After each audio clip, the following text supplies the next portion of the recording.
Good evening, everybody, and welcome back to the Angry Cast. This is a rant, and we will be playing Battlefront on the PC. Picked it up from GOG, and gosh, it's as beautiful as it ever was. Remember playing this a long time ago on the PlayStation, and I finally was only able to get it for PC. Just because I liked having some of the maps that we didn't get in Battlefront 2. Anyways, where are we at? Oh yeah, so let's have a little discussion about Boba Fett. Yeah, Boba Fett. So I didn't want to put this out any earlier because I didn't want to spoil anything for anybody. You know how we are about spoilers these days. And as you know, I'm recording in my car because Megan broke her arm, and we are kind of stuck having to do this half way of doing things. But you know, here we are. So yeah, Boba Fett, the series that came out. Now we talked about the new Star Wars, the sequels that came out a long time ago, and what my expectations and my hopes and dreams for them were. And since then, we've had all three, 7, 8, 9, episode 7, 8, 9. We had Rogue One, which was episode 3.5, and we had Solo. So that happened as well, and now we have had also The Mandalorian, and we've got Boba Fett. I got to tell you, Mandalorian was probably one of the biggest, hugest things I'd ever seen come through, and it was exactly what I needed it to be. It was old school Star Wars to me. Especially the episode in season 1 where he goes to, he infiltrates the prison to break somebody out. That felt like old Star Wars to me. It was gritty, it was dirty, it was everything I wanted it to be. And then season 2, you had some reemergence of Boba Fett, which was like, the biggest thing any Star Wars nerd ever wanted to see was to have Boba Fett show up. It's just, we get the Boba Fett from the prequels. And that is not a slight. I'm in a tunnel. That is not a slight against the actor playing Boba Fett these days, and who played Jango Fett in the prequels. I mean, I am particular to Jeremy Bulloch, from the Empire Strikes Back and Return of the Jedi. Well, all 5 minutes he was in Return of the Jedi, but I'm a little particular to him because that's what I grew up on, and I wasn't really thrilled with the way they handled Boba Fett in the prequels, but I'll allow it just for the simple fact of okay, whatever. But the fact that they had to change everything else to match their retcon of how Boba Fett's voice sounded and everything else was a little bit, problematic. But, again, it's in the past. What am I going to do about it? But the idea that Boba Fett crawls out of this, and again, this is spoilers for those of you, who aren't aware. The idea that Boba Fett crawls out of the Sarlacc shortly after Return of the Jedi is pretty much what we all thought was going to happen, either from a comic standpoint, from when the Dark Horse comics were out, or from knowing the Patton Oswalt filibuster on Parks and Recs, which is pretty much somebody just took that and ran with it, I think. But it's great that it happened that way, and that's what we all wanted to see. And I'm not exactly sure what I wanted to see after that. I wanted to see more interaction from Boba Fett with the main characters, but again, it's now 20 years later. Actually, no, I'm sorry. It's 20 years later after the prequels. It's now almost 40 years later from the original trilogy. So you're not going to get any interaction between Boba Fett and Han Solo, with Han Solo being played by Harrison Ford. You're not going to get any interaction from Boba Fett and the Empire with Darth Vader and all that stuff, because I don't think that James Earl Jones is going to be doing the voice anymore of Darth Vader. But that being said, it was good to see Boba Fett come out, and I was like, everybody was like, creaming their pants that Boba Fett, the Book of Boba Fett was coming out, because that was like, oh my God, we're gonna get this. But it was kind of like a hit or miss on that. And from the standpoint of this singular nerd, I will say that I wholeheartedly agreed with how Boba Fett went down. Him crawling out of the Sarlacc, him living on Tatooine, stuck. Him, being part of the Tusken Raiders and learning their ways and everything. That clan, that family, that the whole idea. That was all, yeah, that was cool. That whole storyline was cool. How it played in with the spice trading and all that shit, well, I'm not too fond of that. I'm really not fond of how they handled whatever the hell that was with the mod crew. And I mean the mods, not just naming the characters, but the mods, the movement in the 60s on scooters and shit. And I think in Britain or whatever, mod culture. It's just but come on, that entire, them scrolling around in their little damn Vespas in Tatooine was just, come on. We can all agree, Jennifer Beals as a Twi'lek, yeah, we're down with that. Ming-Na Wen, right hand, enforcer, down with that. Definitely down with that. Boba Fett taking over for Jabba the Hutt. It seems logical because he was in Boba Fett's employ when that all went down in Return of the Jedi, and he's filling the void. But I think it could have been more, and I think I know how it could have been more. But we're never going to get that because it's just not going to happen. You want to make $1 billion easy. You do it the right way, I'm going to tell you right now. Disney, Lucasfilm, or LucasArts, call me up. Let's talk. I'm giving this one away for free because I know it's never going to happen, and B, I'll never be responsible for it. So it doesn't really matter. I've said this for years. I said this before Star Wars Galaxies came out. There needs to be a video game like Grand Theft Auto, but in Star Wars. Now, don't tell me it cannot be done. No Man's Sky proves it can be done. You can have an MMORPG set in the Star Wars universe in the style of Grand Theft Auto and utilize the techniques and the technical constructs that No Man's Sky has achieved. It's not hard. Multiplayer, not hard. Here's how you started out. It could have been Boba Fett.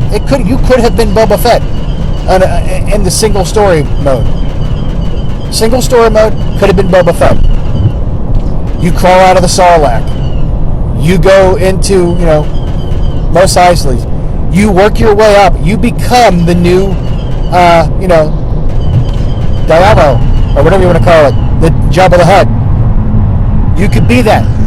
And then you just work your way. That is a huge thing. And you have to go and deal off-world with things. You fly to other planets. That all could have been possible. And you work your way up. And you have side quests. And you have all the stuff that, you run around.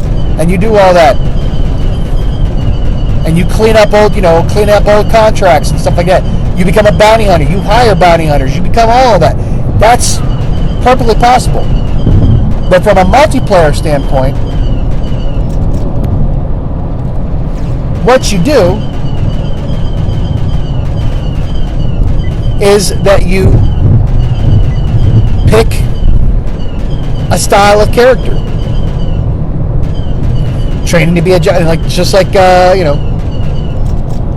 Star Skyrim. You're training to be a Jedi, a bounty hunter, the Sith, all of that. And you work your way up, starting out small, on a random planet in, wherever. And you have to take local jobs, and you have to get a starship, and you have to get all that together and work your way out, and maybe out of a contract, out of indentured, you have to work your way up through being released, because the only way you can get work or to get, funds or anything like that is by being like an indentured servant. And you work off that debt. They take you in and you work off that debt to some shop owner or something like that. And then you can get your own ship. And you can do maybe pod racing. I don't care. I'm not going to judge. You can just do contract, hits. So, you can do whatever. If you're a Jedi, maybe you got to figure out a way to get to the Jedi to come find you, or get to the temples and learn that way, whatever. And then you leave the planets, and then you can go take any route you want and multiplayer it. Multiplayer, combat in space. Multiplayer, you join a campaign of the wars. Multiplayer that. It's all there for you, right for the picking. It's not hard. I know that there's a new game coming out. I don't know exactly what this game's going to be like, but that could all happen, and that would be great. You could build off that. I mean, my gosh, look how long Grand Theft Auto 5 and Grand Theft Auto Online has been going. It hasn't stopped. We're now almost 10 years. Grand Theft Auto 5, I think, came out in 2013, right? It's been almost 10 years. And I think, 8 years, maybe 9 years for the online stuff? And it's still going. Have you heard anything lately about Red Dead Redemption online? I don't think so. But yet, we still got to keep throwing our, people are still throwing money at Grand Theft Auto Online. It should have been dead 5 years ago. So that's just, that's my 2 cents on what I would do. I would be figuring that shit out right now, putting it out there. Because you can have you can just, World of Warcraft. I mean, look how many times they open up new stuff. Any of that. Just figure that out and go from there. $1 billion industry right there. Immediately. You're missing the point there. You guys, you're missing the point. All right, that's all for that part. One more thing about Boba Fett. So, from a standpoint of episodes, Boba Fett itself was going great right up until the point where they started down that whole path of, the whole spice trade. And then, everybody was all creaming their pants about Cad Bane showing up. And then it kind of fell off again. And then, of course, the big savior comes in. You have 2 episodes devoted to the Mandalorian going to pick up Grogu, or drop off Grogu's shirt, his laundry. And, you got Mark Hamill, de-aged, showing up. Why wasn't that in The Mandalorian? Why, I guess I understand why, because they want to have The Mandalorian kick off with him and Grogu doing their, wolf and cub thing again. But that should have been reserved for... They backdoored Season 3 of The Mandalorian into Boba Fett, and I am not cool with that, because all that did was saying, hey, you know what, Boba Fett wants to be its own thing, but we're going to, Mandalorian's going to come in and steal its thunder for a couple of episodes. I mean, and I guess I get the idea of why they had to put that stuff in there, because you did have, Grogu show up and save everybody towards the end of the big, huge fight on Boba Fett. And, maybe that was the idea, that you needed him for, some of that, because you had those, you had the rancor and all that. But I think I feel bad because they wrote themselves into a corner with this fight, and they figure, well, how the hell are we going to get out of this?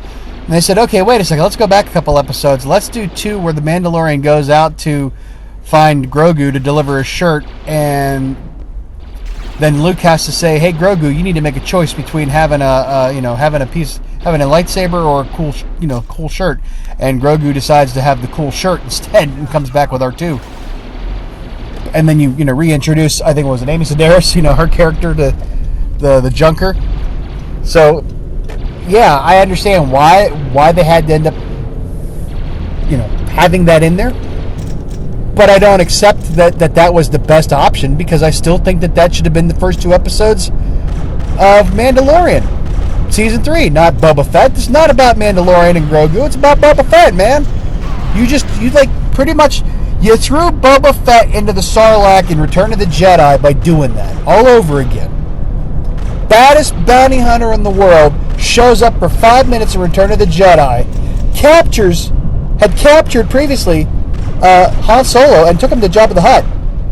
Shows up for 5 minutes, and a blind Han Solo just bops him in the back with his rocket launcher and his jetpack, and he throws him into the Sarlacc. That was the biggest crime against bounty hunters ever. Because now you got, why didn't somebody do that to him now? He obviously has, that's what the thing I don't get. It's like, how did he not know that? How did he not control his rocket pack in Jedi? How is he able to do that now? I don't know. It just seemed a little, whatever. So that's my rant on Boba Fett. I enjoyed it. I don't think there's going to be a second season. I don't think there needs to be a second season. I still think we need to revisit this idea of what happened to R2-D2 and C-3PO between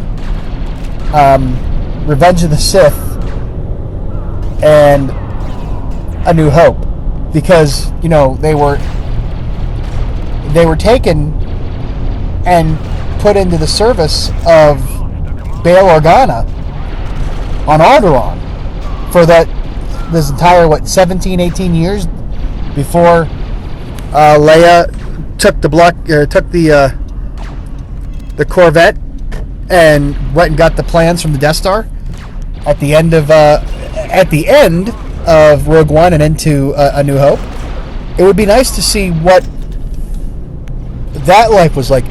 A series for C-3PO and R2-D2 that focuses on being basically like the handmaidens or the babysitters for a young Princess Leia growing up, and then just maybe adventures that they get into. Now, granted, C-3PO has no idea what's happening because his memory was wiped, but they didn't wipe R2's, and R2 knew. And that's the other thing, if you don't remember this, R2's a bit of a dick, because R2 knew, and there's actually a deleted pothole on road ahead.